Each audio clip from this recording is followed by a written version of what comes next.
যজ্ঞু, কুকু আর পিঙ্কু সব ছোট পাখি নদীতে বসেছিল। আজ তারা অনেক খুশিতে ছিল, কারণ জঙ্গলে ক্রিসমাস এর উপহার নেওয়ার দিন আসছে। আজ আমি আমার ঘর আর আমার গাছকে এমন ভাবে সাজাবো যে জঙ্গলে সবার থেকে সুন্দর দেখতে লাগবে। কেন সুন্দর লাগবে? আমার মাও শহর থেকে বিভিন্ন ধরনের লাইট আর রং নিয়ে আসছে। আমি সেই লাইটগুলো দিয়ে সারা জঙ্গল আলোয় ভরে দিব। তাহলে সান্টা ক্লজ আমরা দুজনকে অনেক উপহার দিয়ে যাবে। আর কুকু পাবে ঠেঙ্গা, কারণ কুকুর কাছে নিজের ঘর আর গাছ সাজানোর জন্য কিছুই নেই। আমি মাকে বলেছিলি ক্রিসমাস ট্রি সাজানোর জন্য লাইট কিনে দিতে, কিন্তু মা বলল কিনে দিতে পারবো না। চলো পিঙ্কু, আমাদের কাছে সময় নেই, চলো তাড়াতাড়ি ঘরে গিয়ে কাজ শুরু করি। তারপর তারা দুজন সেখান থেকে চলে যায়। আজ কুকুর মন অনেক খারাপ ছিল। সে সেখান থেকে উড়ে যায় আর নদীর ধারে গিয়ে বসে।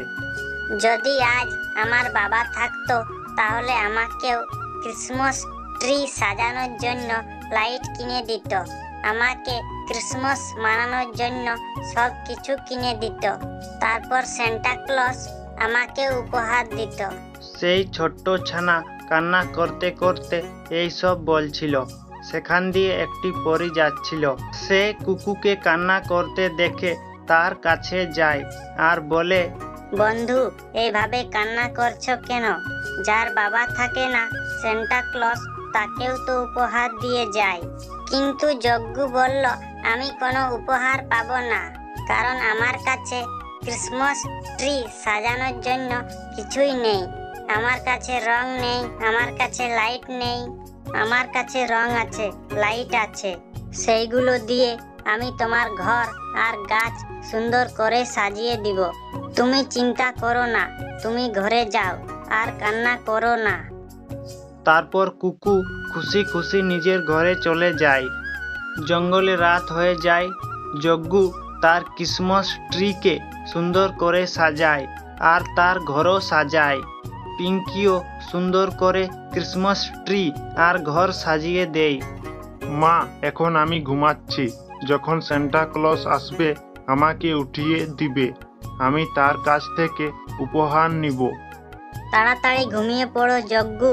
সব থেকে প্রথম সান্টা ক্লজ আমাদের ঘরেই আসবে, কারণ আমাদের ঘর সব থেকে সুন্দর দেখতে লাগছে। মা, আমার বন্ধুও আসবে, আর দেরি নেই। কে কে আসবে আমার বেটা? আমার বন্ধু পরি। সে আমার জন্য ঘর আর ক্রিসমাস ট্রি সাজাবে। বেটা, আরো সেই কথাই আমি তোমাকে সকালেই বললি, তোমার বাবা নেই আর আমার কাছে পয়সাও নেই যে আমি তোমাকে ক্রিসমাস ট্রি সাজানোর জন্য কিছু কিনে দিতে পারবো। মা, তবে কি সান্টা ক্লজ আমাদের ঘর আসবে না? কুকু বেটা, এখন ঘুমিয়ে পড়ো। তারপর কুকু নিজের চোখ বন্ধ করে ঘুমিয়ে যায়। কিছুক্ষণ পর পরি সেখানে আসে আর তার শক্তি দিয়ে কুকুর ঘর সাজিয়ে দেয়। কুকুর মা ঘুম থেকে উঠে পড়ে। কুকু, ওঠো বেটা, দেখো বাইরে কত সুন্দর সুন্দর লাইট আর রং। তারপর কুকু আর তার মা ঘর থেকে বাইরে আসে। আমি আমার কর্তব্য পালন করেছি বন্ধু। আমি তোমার ঘরও সাজিয়ে দিয়েছি আর গাছও। আমার অনেক ভালো লাগলো বন্ধু, আমি অনেক খুশি। তারপর আকাশ থেকে একটি লাইট কুকুর ঘরের দিকে আসে আর সেই ছিল সান্টা ক্লজ, যে কুকুর জন্য উপহার নিয়ে এসেছিল। এইসব উপহার তোমার জন্য। সর্বপ্রথম তোমার ঘর এই জন্য এসেছি কারণ সারা জঙ্গলের মধ্যে তোমার ঘর অনেক সুন্দর। তারপর সান্টা ক্লজ কুকুকে উপহার দিয়ে অন্য পাখির বাচ্চাদের উপহার দিতে চলে যায়। আজ কুকু অনেক খুশিতে ছিল আর সে সকাল হবার অপেক্ষা করতেছিল, কারণ তার বন্ধুদের তার উপহার দেখাবে আর বলবে সান্টা ক্লজ সর্বপ্রথম আমার ঘরে এসেছিল। সুন্দরী কাক এই জঙ্গলে নতুন এসেছিল। জঙ্গলের একটি গাছে সে বাসা বানিয়েছিল। লম্বা লম্বা চুল, সুন্দর সুন্দর চোখ, এই জঙ্গলে আমার থেকে সুন্দর কেউ না। যাই জঙ্গলে ঘুরে দেখি। এই বলে সুন্দরী কাক জঙ্গল ঘুরে বেড়ায়। হ্যালো সবুজ টিয়া, কেমন আছো? যাবার সময় সুন্দরী কাক টিয়ার সঙ্গে এইভাবে কথা বলে। কিছু দূর গিয়ে সুন্দরী কাক গৌরী কাককে দেখতে পায়। সে একটি গাছে বসেছিল। সুন্দরী কাক গৌরী কাকের পাশে যায়। আমি আমাজন জঙ্গল থেকে এসেছি। আমার চুলগুলো কেমন আছে? অতটাও সুন্দর না, তবে একটু লম্বা আছে। আমার চুলগুলো এইভাবে লম্বা লম্বা ছিল, কিন্তু আমি কেটে দিয়েছি। আমার পছন্দ হয় না লম্বা চুল। 3টি আম গাছ, 2টি পেয়ারা গাছ, আর একটি বড় ঘর, আর 2টো সোনার হার আছে আমার কাছে। এই শুনে গৌরী কাকের অনেক লোভ হয়। আচ্ছা, এত কিছু আছে তোমার কাছে? তাহলে তো তোমার কাছে অনেক ধন সম্পত্তি আছে। তুমি কি বিবাহ করেছ? না, এতদিন তো করি না, কিন্তু আমি কোনো ভালো কাককে খুঁজছি যে আমার সাথে বিবাহ করবে। আমার সব ধন সম্পত্তি তাকে দিয়ে দিব। গৌরী চিন্তায় পড়ে যায়। আর 2টো সোনার হারও দিয়ে দিবে? তো আর কি, আমার স্বামী সোনার হার বিক্রি করে কোনো ব্যবসা শুরু করে নিবে। একটি কাক আছে আমার জানাশোনা।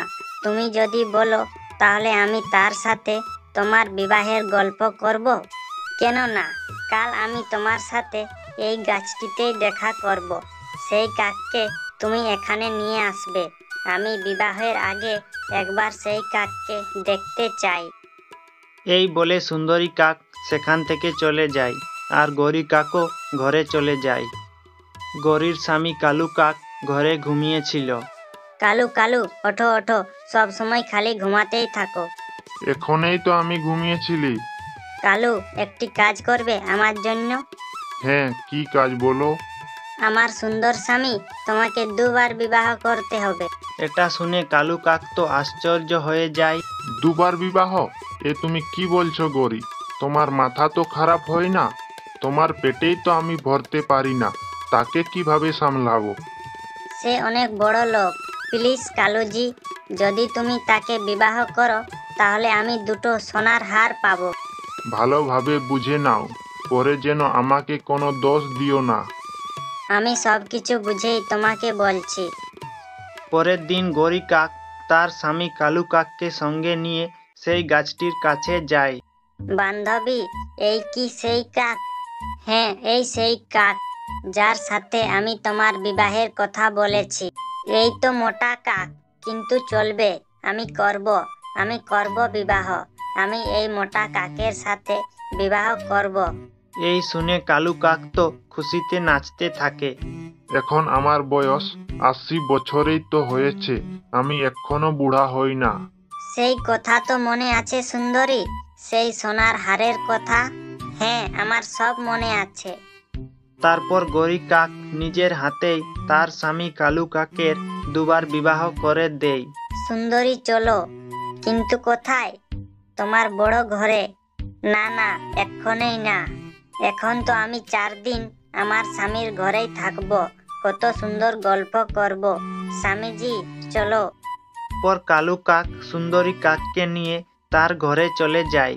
কিছুক্ষণ পর গৌরী কাক পিছনে পিছনে সেখানে আসে।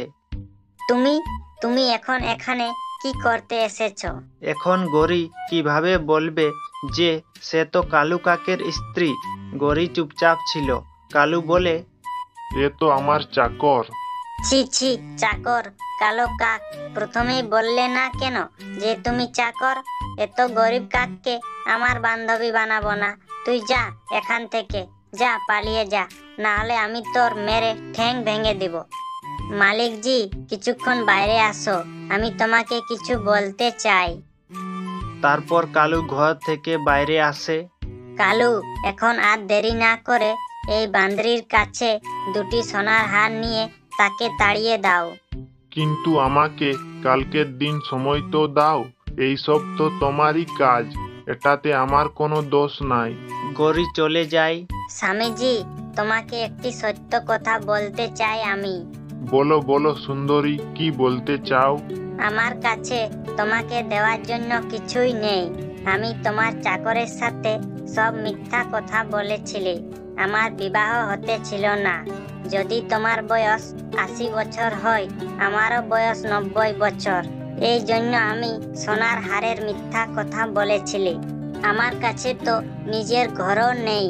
কি এ তুমি কি বলছো সুন্দরী? আমি সত্য বলছি। তো একটি সত্য আমিও তোমাকে বলতে চাই। গৌরী আমার চাকর না, সে তো আমার স্ত্রী।